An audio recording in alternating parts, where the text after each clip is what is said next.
2010, a European cultural capital of superlatives, until 21 people died at the Love Parade in Duisburg in July. Arts.21 takes stock of a bittersweet year.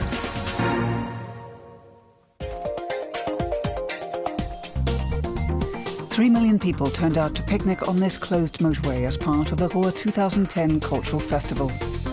Entitled From Coal to Culture, in reference to the region's industrial past, the year has given the region an economic boost and offered plenty of opportunity for cultural enjoyment. But the festivities took a tragic turn in July when poor planning and panic led to 21 people being crushed at the Love Parade in Duisburg. However, Ruhr 2010 wasn't called off. The events and exhibitions continued, and some will be around for a long time to come.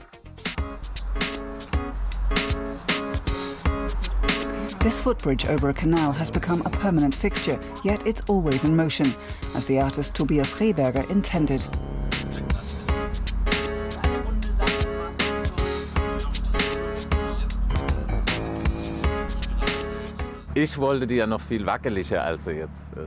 I wanted it to be even wobblier, to feel really unstable. The idea was for it to feel different, as well as to look different from other bridges. His work is a perfect example of the combination of the useful and unusual, which is exactly what Ruhr 2010 wanted.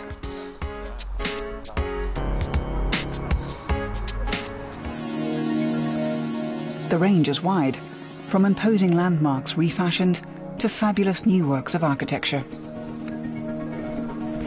David Chipperfield's Folkwang Museum extension in Essen opened in January. The Dortmund U is an old brewery building completed in 1927.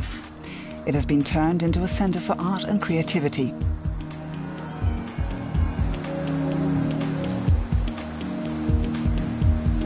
Among its many tenants are a design school, a museum, and a media art association.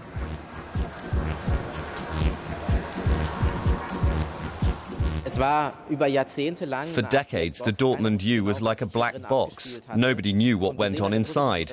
It exercised a certain fascination, and it still does. People love to come and take a look and see what's happening there now. A current exhibition shows a wide collection of objects that are orange in colour. Members of the public contributed a lot of the exhibits. Many date from the more garish 1970s. It would have been sad if they'd torn down the building because the U was a symbol of Dortmund. When you arrived at the station, you immediately knew you were in Dortmund. The Ostwall Museum has also moved here. It's on the 4th and 5th floors of the Dortmund U.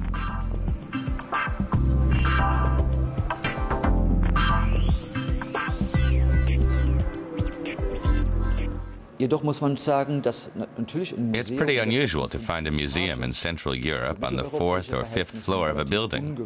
People don't come in off the street. They don't just pop in, unfortunately.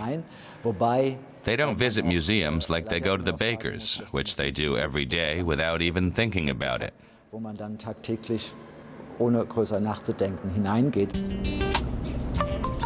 But sometimes art reaches out to the people instead.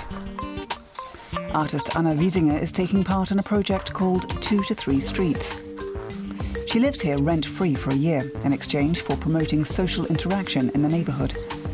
The artist invited locals to choose a square of coloured canvas to hang next to their front doors.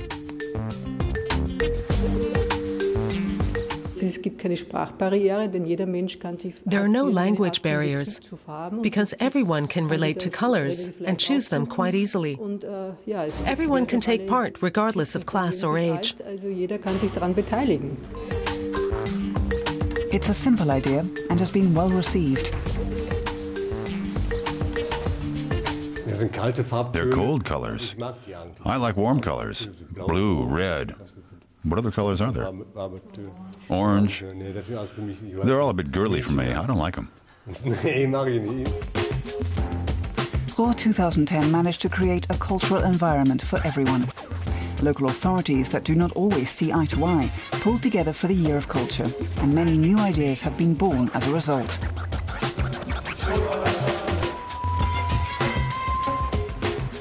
The world's first ever car theatre.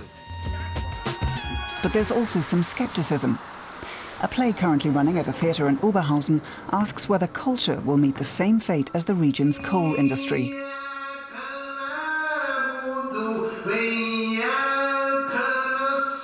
Is there such a thing as theatrical theatre? Do we need theatre? Does it have a future? It's also important. I don't think there's such a thing as stability in culture. We'd like it, but maybe it wouldn't be good to have it all the time. Culture is always endangered and ought to have to fight constantly for its place, perhaps not against the bureaucrats with their red pens, but more in the hearts and minds of people who want to take culture seriously. The Year of Culture has shed new light on Germany's Ruhr region. The coal dust has been replaced by cultural glitter. But only time will tell how long it will last.